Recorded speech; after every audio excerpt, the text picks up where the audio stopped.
Meilleur maillage sécuritaire du territoire et amélioration des conditions de travail des forces de défense et de sécurité. Pourra dans les Balais dispose d'une nouvelle gendarmerie. L'infrastructure, comme vous allez le voir, était très attendue par gendarmes et population. Images et commentaires de la remise des clés dans un instant. Et dans une poignée de minutes, nous irons prendre le pouls de la campagne agricole dans la région du Centre-Est, une région où des poches de sécheresse tendent à compromettre les objectifs prévisionnels. Plus de 5000 tonnes sont déjà perdues, nous dirons les techniciens. Et puis, suite et fin de notre feuilleton, une semaine à Gourcy, une fin toute en culture avec un regard croisé sur deux artistes.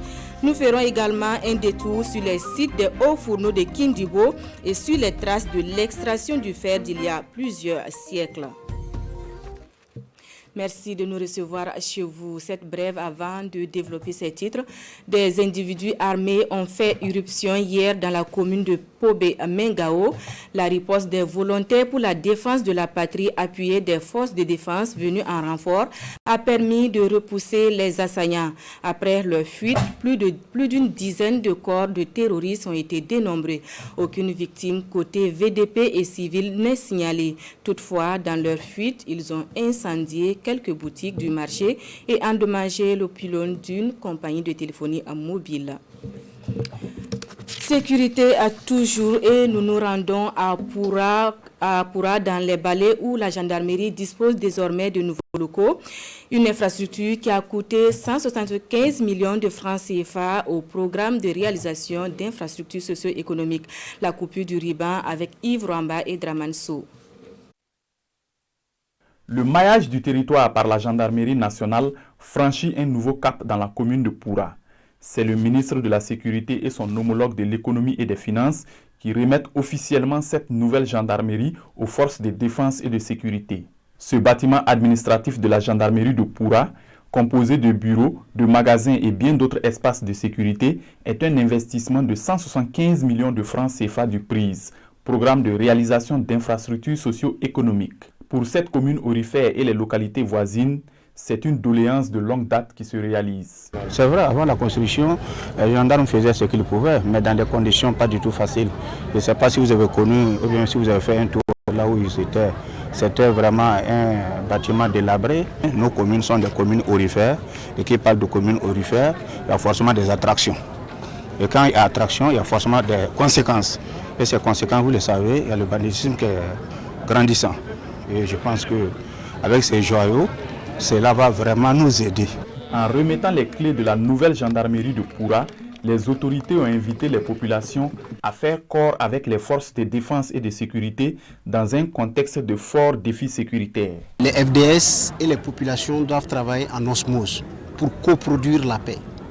Parce que vous savez qu'il y a quelque chose qui est essentiel, c'est le renseignement. C'est vrai que les FDS sont des techniciens, mais ils ont besoin d'une collaboration étroite des populations, sans lesquelles la mission ne peut pas réussir. Donc, et en plus de cela, nous voyons qu'il y a la gendarmerie, il y a la police. Ils doivent travailler en tandem, en parfaite articulation, chacun dans son rôle, pour que tous concourent à l'avènement de la sécurité. Les opérateurs économiques de Poura ont accueilli la nouvelle gendarmerie en offrant des équipements de plus de 8 millions de francs CFA. Le programme de réalisation d'infrastructures socio-économiques offre également 12 km de pistes rurales et des ouvrages de franchissement aux populations de Yamané dans la commune de Pa. Des ouvrages qui ont coûté plus de 335 millions de francs CFA. Le reportage porte toujours la griffe de Yves Rwamba et Draman Sow.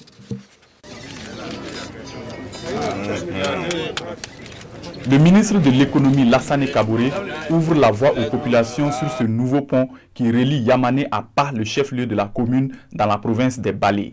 C'est aussi 12 km de pistes réhabilitées qui sont ainsi inaugurées grâce au programme de réalisation d'infrastructures socio-économiques. Nous avons constaté que nous pouvions apporter une solution au problème des populations. Il ressort qu'il y a beaucoup de personnes qui se sont noyées ici, en voulant traverser, en voulant aller de l'autre côté. Il était tout à fait normal que le programme du gouvernement réagisse. Oui, vous avez vu, il y a deux ponts Sans compter les zones où ils ont fait les radios là. Je vous dis, 12 km, on pouvait facilement mettre 45 à 1 heure de temps pour arriver. Pa est une cité carrefour. Grâce à ses infrastructures, elle se rapproche davantage de Yamane, une localité à fort potentiel agro-pastoral. Nous pensons que cela va contribuer à booster le niveau de développement. Vous avez vu, c'est une région très fertile, on a traversé des champs, il y a beaucoup de potentialités. Et nous pensons que cette route va permettre dans les années à venir d'améliorer substantiellement le revenu des habitants qui sont dans cette partie de la commune de Ba. La construction des 12 km de route et les ouvrages de franchissement à Yamane a coûté plus de 335 millions de francs CFA, un financement du budget de l'État à travers le PRIZ. Retour à Ouagadougou pour les échos de cette sortie médiatique du président directeur général du groupe Ebomaf devant la presse nationale et internationale. Mahamoudou Bonkungu a fait le bilan de 30 années d'entrepreneuriat et l'occasion fut toute trouvée pour se prononcer sur des accusations à son endroit. Le point de la conférence de presse avec Souleymane Sanou et Abdelaziz Yagibou. La région du Centre-Est est une région qui a de fortes potentialités agricoles. Mais aujourd'hui, la campagne agricole qui se présentait assez bien selon le service technique régional de l'agriculture se trouve confrontée à une autre réalité. Cette deuxième période de sécheresse que nous traversons est vraiment déplorable. Parce que quand vous observez certaines spéculations, vous vous rendez compte qu'ils ont besoin d'eau. Surtout le maïs qui est très sensible au stress hydrique. Agronomiquement parlant, si vous prenez une plante de riz, 30 jours avant la floraison mâle et 30 jours avant la floraison femelle, s'il y a une poche de sécheresse, on a une réduction du rendement d'au moins 30%. Sur l'ensemble des 3 provinces que compte la région, à savoir le Koulpelogo, le Kouritenga et le Boulougou, les superficies asséchées s'élèvent à 3619 hectares avec une production de 5000 tonnes déjà perdues. Mais au regard de la résilience de certains plants, l'espoir est toujours permis. Dès que les pluies vont commencer à reprendre, et je sais que les spéculations comme le choja, l'arachide, le niébé, voilà, peuvent être rattrapées. C'est seulement le riz qui a besoin suffisamment d'eau. C'est là la crainte, parce que le riz a besoin de suffisamment d'eau. Quant à la situation phytosanitaire, elle est calme pour le moment et des dispositions sont déjà prises pour parer à une éventuelle invasion d'oiseaux granivores. L'agriculture pluviale présentant beaucoup de risques, nos producteurs devront tendre vers la culture irriguée ou aménager des grandes plaines avec des systèmes d'adduction d'eau, ce qui permettra de produire en toute saison. Voilà, vous venez plutôt de suivre le reportage de Bernard Diasso et sur le cours de la campagne agricole de saison humide dans la région du Centre-Est. Une campagne émaillée de poches de sécheresse, comme vous l'avez entendu dans le reportage. Voilà, le reportage sur la conférence de presse du groupe Ebomaf est à retrouver au cours de cette édition. Produire en toute saison et surtout opter pour des cultures plus résistantes aux variabilités climatiques. Le combat est mené par l'Institut de l'environnement et de recherche agricole INERA. À ses côtés, l'Union européenne qui renforce ses capacités. Elle vient de lui faire don de plusieurs équipements roulants et bureautiques. Le point avec Amadou Ilboudo et bienvenue Tansa. L'Union européenne et le CORAF dotent l'Institut de l'environnement et de recherche agricole INERA de ressources en vue d'accroître ses capacités opérationnelles, du matériel roulant, des équipements de laboratoire, du matériel informatique, des fourrages équipés de systèmes solaires, des chambres froides solaires et des aires de séchage. Il vise à améliorer les conditions de travail et l'environnement de recherche des sélectionneurs. Nous avons des chercheurs assez compétents en matière de sélection dans tous les domaines et que l'accompagnement dont ils bénéficient va être un accompagnement qui va leur permettre effectivement de répondre aux attentes et aux besoins de nos populations. Ce geste s'inscrit dans le cadre du projet ABE, renforcement des réseaux et des capacités institutionnelles en amélioration des plantes pour le développement de cultures résilientes répondant aux besoins des paysans d'Afrique de l'Ouest. C'est très important effectivement de soutenir le développement d'une agriculture résiliente, d'une agriculture au bénéfice des producteurs, au bénéfice des populations, qui puisse aussi résister justement les défis du changement climatique. Ce programme vient nous permettre de rassembler nos intelligences collectives sur un projet de développement de nouvelles variétés ou de la diffusion à grande échelle pour justement résoudre ces problèmes de changement climatique avec des variétés appropriées. Du matériel et des équipements évalués à plus de 200 millions de francs CFA, ils devront contribuer au renforcement de la résilience dans le domaine agricole. Au département ministériel en charge de l'environnement, l'on poursuit la campagne de dissémination de la notion d'éco-fiscalité. Des organisations de la société civile étaient invitées ce 29 septembre à se familiariser avec ces notions. En filigrane, le ministère veut faire d'elles des alliés pour asseoir des comportements éco-citoyens au Burkina. Les échos de la rencontre avec Issa Kafando et Issa Kanana.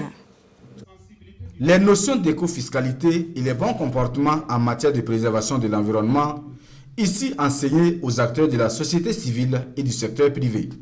Ce séminaire d'information vise à outiller ces acteurs sur les résultats de l'étude sur la fiscalité environnementale afin qu'ils jouent pleinement leur rôle de veille et d'alerte. L'atelier de ce matin s'inscrit dans cette logique pour permettre donc aux acteurs de la société civile d'assurer pleinement le rôle qui est le leur par rapport donc justement au plaidoyer d'abord, mais aussi d'alerter la communauté nationale par rapport à certaines dérives qui pourraient impacter négativement notre environnement commun.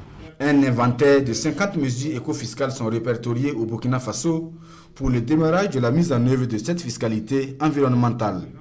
L'ambition affichée, garantir un environnement sain aux populations et à la postérité. Le Burkina fait vraiment partie de ces pays qui ont choisi d'opter pour la modernité et offrir à sa population une qualité de vie qui peut être procurée notamment par des outils efficaces comme la fiscalité environnementale.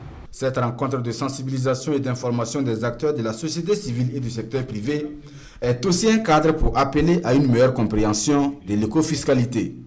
Il est donc attendu de ces acteurs leur rôle de relais et de défenseurs éco-citoyens. Faisons à présent et avec les techniciens du ministère en charge de la femme l'état des lieux de la promotion du genre et des droits des enfants. L'étude commanditée sur le sujet dans 16 départements ministériels a fait l'objet de rencontres de concertation le 29 septembre dernier. Jean-Eudes Bayala et Vincent Kendrebeougou. La lutte pour le quota genre et les droits de l'enfant au Burkina Faso, toujours une préoccupation pour le ministère de la Femme, de la Solidarité nationale, de la Famille et de l'Action humanitaire. Dans l'optique d'apporter des réponses à cette préoccupation, le département a commandité des études sur le profil genre et les droits des enfants dans 16 ministères concernés. Et ce sont les résultats de ces études qui sont ici présentés aux participants à cette rencontre. Le diagnostic témoigne qu'il y a des acquis, des avancées notoires et significatives, mais l'arbre ne doit pas cacher la forêt, il y a des insuffisances aussi, et je pense que c'était l'objectif de chercher même par l'étude où sont les insuffisances, quelles actions entrevoir pour pouvoir les corriger. Ces études ont été menées avec l'appui technique et financier de l'ambassade du Canada. Le Canada, un pays qui mène le combat pour la cause des femmes et des enfants aux côtés du Burkina Faso. On est fiers d'avoir participé à l'étude sur le profil genre des ministères concernés par la budgétisation sensible au genre et aux droits de l'enfant. Ça se rassemble bien dans notre politique d'aide internationale féministe. Les observations et les recommandations des participants à cette rencontre devraient permettre de lever les insuffisances et d'enrichir le document. L'implémentation bientôt attendue du document final va contribuer à la lutte contre les inégalités et à la promotion des droits des enfants. De promotion du genre, notamment du droit à la santé sexuelle et reproductive. Il en sera également question dans l'élément qui va suivre. Là, il s'agissait de mener le plaidoyer pour la réduction de la mortalité et de la morbidité due au cancer du col de l'utérus chez les femmes vivant avec le VIH. Césaire Carrefour et bienvenue Tansar. Ils militent tous en faveur de la réduction de la mortalité liée au cancer du col de l'utérus chez les femmes atteintes du VIH. Cette rencontre est mise en place pour réfléchir sur des approches innovantes pour des résultats probants sur le terrain. C'est un face-à-face entre le groupe de plaidoyer droit à la santé sexuelle et reproductive et le secrétariat permanent du Conseil national de lutte contre le sida et les infections sexuellement transmissibles. J'ai eu l'honneur de recevoir le groupe de plaidoyer à plusieurs reprises et qui ont voulu que nous puissions de façon particulière regarder la situation du cancer du col de l'utérus chez les femmes infectées par le VIH, qui constitue un groupe particulier et un groupe à risque. Portée par Médecins du Monde France, cette constatation intervient au moment où s'achève bientôt la première phase du projet réduction de la mortalité due au cancer du col utérin dans le district sanitaire de Basse-Cuire, une phase jugée satisfaisante. Le projet a commencé en 2018, donc on a un recul de 4 ans. Ça a été un véritable succès avec plus de 9000 femmes dépistées. Aujourd'hui, on repart sur une seconde phase de 4 ans et on va inciter les femmes à se faire dépister, notamment en urbain et périurbain. Il y a des acquis certes, mais reste à poursuivre les actions pour une effectivité et la gratuité de la prise en charge du cancer du col de l'utérus chez les femmes atteintes du VIH.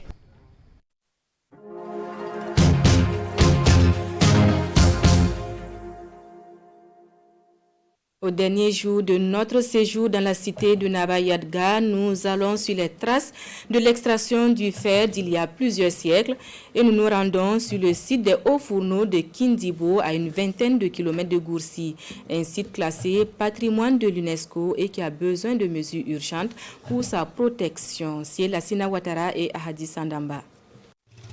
Site de métallurgie ancienne de fer de Kindibo. Quelques puits d'extraction de minerais qui résistent encore aux intempéries. De ces puits sortaient autrefois des minerais et seuls les forgerons avaient la technique de détection des endroits regorgeant plus de minerais. Quand il pleut, les vieux se promènent et regardent et la partie où il y a de la vapeur, ça veut dire qu'à l'intérieur ici, là, si on y creuse, là, on peut trouver du minerai, on peut trouver du fer. Ici, ce sont plusieurs dizaines de puits qui sont toujours visibles. De ces puits sortaient des pierres qui ensuite sont convoyées au fourneau et érigées à un jet de pierre de là. Et l'extraction du fer se faisait avec ingéniosité, mais de façon pratique. Comment se passait l'extraction du fer avec ces fourneaux? Une fois qu'on a le minerai, on dépose notre charbon, notre minerai, notre charbon, notre minerai, jusqu'à ce que ça atteigne une certaine hauteur. Et on termine par le charbon de bois. Et ensuite, vous voyez, bon, c'est vrai que c'est un peu bouché par les termitières, mais il y a des ouvertures. Et ce sont à travers ces ouvertures-là que le vent arrive à souffler tout cet embrasement-là. Et une fois que c'est prêt, la lave coule à partir de ces ouvertures. Le fer pur, prêt à être modélé à la forge, coule alors au sol. Le site de métallurgie ancienne de fer de Kindibo serait construit au 8e siècle avant Jésus-Christ. C'est l'un des 5 éléments de la métallurgie ancienne de fer du Burkina Faso, classé au patrimoine mondial de l'UNESCO. C'était en juillet 2019 après une longue procédure. Cependant, le site de Kindibo croule sur le poids de l'âge, mais aussi il est menacé par la nature. Des experts de l'UNESCO sont venus. Ils ont essayé de prélever un peu pour voir quelle technique nous allons utiliser pour pouvoir détruire cette termitière-là. Parce que quand on regarde la termitière, on se pose plusieurs questions. Est-ce que cette termitière est construite ou bien est détruite? Donc, quand les résultats seront disponibles là, on saura maintenant quelle solution adapter face à la situation. Le site de métallurgie ancienne de fer de Kindibo s'étend sur une 60aine d'hectares. Avec son classement patrimoine mondial de l'UNESCO, des grands chantiers sont prévus par l'État et l'UNESCO. Il s'agit entre autres de la construction d'une auberge pour touristes et du désenclavement du site, nous confie Jean-Jacques Dima. Avant de quitter Goursi, notre équipe de reportage a rencontré 2 artistes. L'une est cantatrice, plusieurs fois lauréate de la Semaine nationale de la culture. Il s'agit de Abzeta Ouedraogo. Le second est aveugle depuis sa tendre enfance et constitue aujourd'hui, du haut de ses 70 ans, la mémoire vive du Palais royal de Goursi. Portrait croisé avec toujours Lassina Ouattara et Ahadi Sandamba. Un nouveau jour se lève pour Michel Kébri. Nous sommes à Niesga, un village rattaché à la commune urbaine de Gourcy. Comme chaque matin, Michel quitte sa chambre, le violon en main.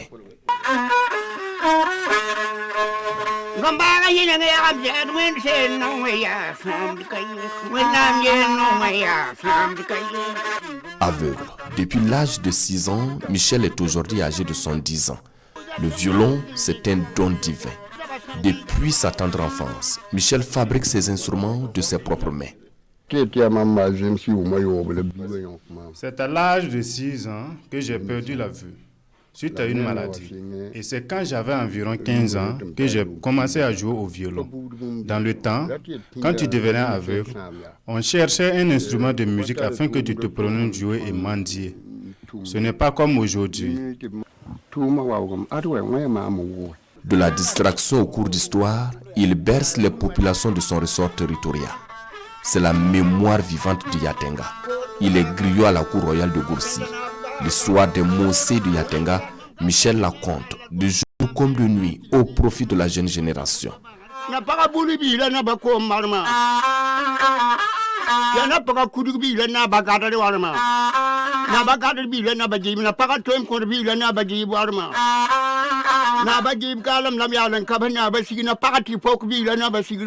Elle est née griotte, encore moins une aveugle. Mieux, elle est bien connue de la scène musicale traditionnelle burkinabé. Abzeta Ouedraogo, car c'est d'elle qu'il s'agit, est une cantatrice. L'histoire de la musique avec Abzeta remonte à son jeune âge.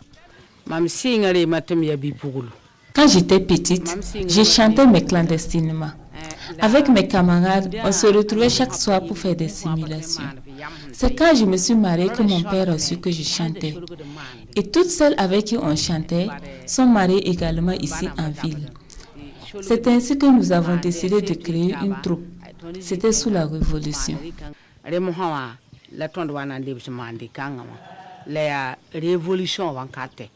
Elles vont donc créer la troupe Sougrounoma avec Abzeta comme cantatrice. Une carrière d'artiste se construit au fil du temps pour Abzeta qui avoue avoir tout obtenu avec sa voix. Oui, la troupe Sougrounoma a été plusieurs fois lauréate à la phase finale de la SNC.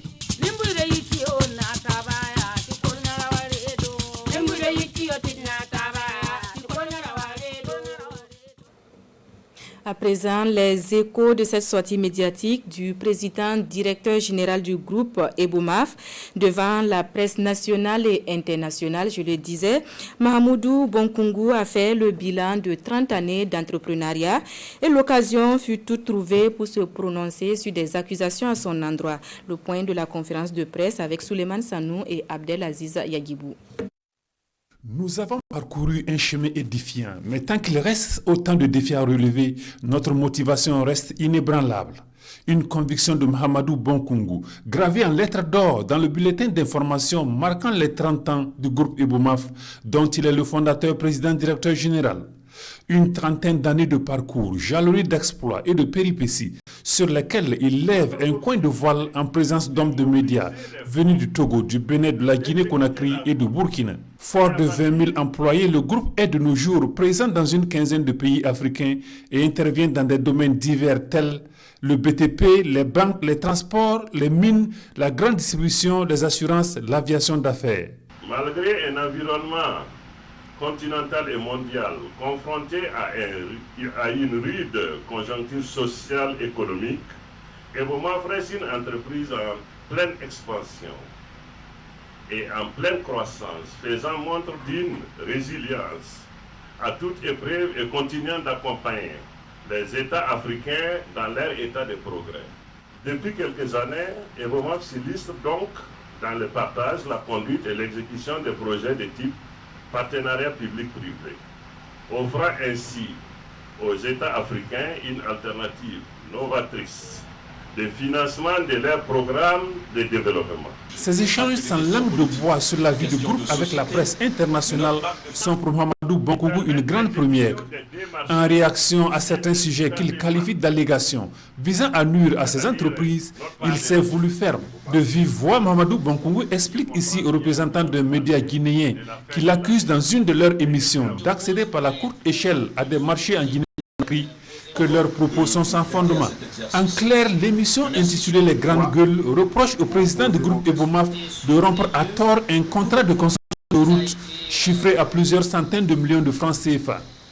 Les différents engagements souscrits par l'État de la Guinée-Conakry avec le groupe Ebomaf n'ont pas été respectés, y compris avec son Excellence le professeur Alpha Condé. Et c'est ce qui a entraîné le retrait pur et simple du groupe Ebomaf de la Guinée. Le groupe Ebomaf, nous ne venons pas dans les pays pour répondre aux appels d'offres que les pays peuvent être amenés à lancer parce qu'ils ont déjà des fonds pour ces travaux, dédiés à ces travaux. Nous venons, lorsque nous apprenons qu'un État veut faire une route et n'a pas les moyens de mobiliser les fonds, nous venons proposer à cet État notre possibilité de mobiliser les fonds, d'exécuter la route, et à partir de ce moment, l'État rembourse sur un certain nombre d'années la créance. Pointé aussi du doigt par le même média de créer sa compagnie de voyage d'affaires Lisa Transport sur le financement du budget de l'État guinéen, le président du groupe Ebomaf apporte un démenti. Tout en déplorant les cas d'accidents survenus du fait de l'exécution de certains de ces chantiers, notamment ceux du Bénin, Mahamadou Bonkungu infirme une question d'un interlocuteur de la presse béninoise. Selon le journaliste, des murmures faisaient état au Bénin d'une implication du président du groupe Ebomaf dans un complot visant à destituer le président Patrice Talon. Mes sincères condoléances aux familles éplorées, à toute la nation béninoise pour ces multiples cas d'accidents qui ont malheureusement fait des victimes. Nous avons entrepris de prendre une certaine mesure de correction de nos conducteurs. Je voudrais affirmer haut et fort que le président Patrice Talon et la société Ebomaf n'ont pas d'animosité et que les relations avec son Excellence le président Patrice Talon sont au beau fixe. Ebomaf n'a aucun intérêt à soutenir un opposant, qu'il soit béninois, burkinabé, guinéen, etc. Nous sommes une société à but lucratif et nous travaillons avec ceux qui sont au pouvoir, y compris au Bénin. Nous n'avons pas de raison à utiliser notre argent pour déstabiliser un régime que ce soit. La cinquantaine révolue, le natif des Dédougou s'attribue de nos jours la nationalité africaine. Une Afrique qu'il entend à travers ses œuvres contribuer davantage à bâtir et à en faire une nouvelle terre d'exploit. Direction FADA dans l'Est pour les temps forts de la 5e édition de l'excellence scolaire. Plus de 300 acteurs de l'éducation sont repartis avec des présents. À l'initiative, le Conseil régional qui a mobilisé plus de 26 millions de francs CFA pour la cause. Amidou Lankwande et Jérôme Tendano. Ils sont les meilleurs au primaire, au post-primaire, au secondaire et à la formation professionnelle au titre de l'année académique 2020-2021 dans la région de l'Est. Le Conseil régional et ses partenaires les honorent ici à travers une journée dédiée à l'excellence scolaire. Vous savez que notre région est agressée depuis 2018 et en dépit de tout ça, nous avons pu trouver la résilience qu'il faut pour continuer à éduquer nos enfants. Les plus méritants ont été récompensés pour montrer que leur travail nous a plu. Et ce que nous souhaitons de plus, qu'ils continuent de donner le meilleur d'eux-mêmes pour permettre à notre région de garder toujours sa place d'antan. Je voudrais au nom des parrains dire tout simplement toute notre admiration. En vous accompagnant, je dirais tout simplement une chose, nous ne faisons que nous accompagner nous-mêmes, accompagner nos enfants. Donc nous n'avons pratiquement pas droit à des remerciements parce qu'on ne remercie pas quelqu'un pour ce qu'il fait pour lui-même. Les lauréats, eux, expriment leur gratitude et surtout promettent de toujours travailler à porter haut la région de l'Est. On s'est donné à fond pour pouvoir atteindre notre objectif. Et par la grâce de Dieu, ça a donné. Je remercie vraiment les autorités, tous ceux qui se sont mis à la tâche pour le déroulement de cette séance. Notre reconnaissance au Conseil régional de l'Est pour ses efforts. Nous prenons l'engagement ici de toujours donner le meilleur de nous-mêmes pour le bonheur de notre système éducatif et pour la culture de l'excellence. Peu avant la solennité de l'excellence scolaire, les officiels ont visité plusieurs chantiers d'infrastructures éducatives financés par le Conseil régional de l'Est. Voilà qui met fin à cette édition. Merci à vous qui l'avez suivi. Merci d'avoir été des nôtres durant cette semaine qui s'achève. Une autre équipe vous retrouve demain. À bientôt.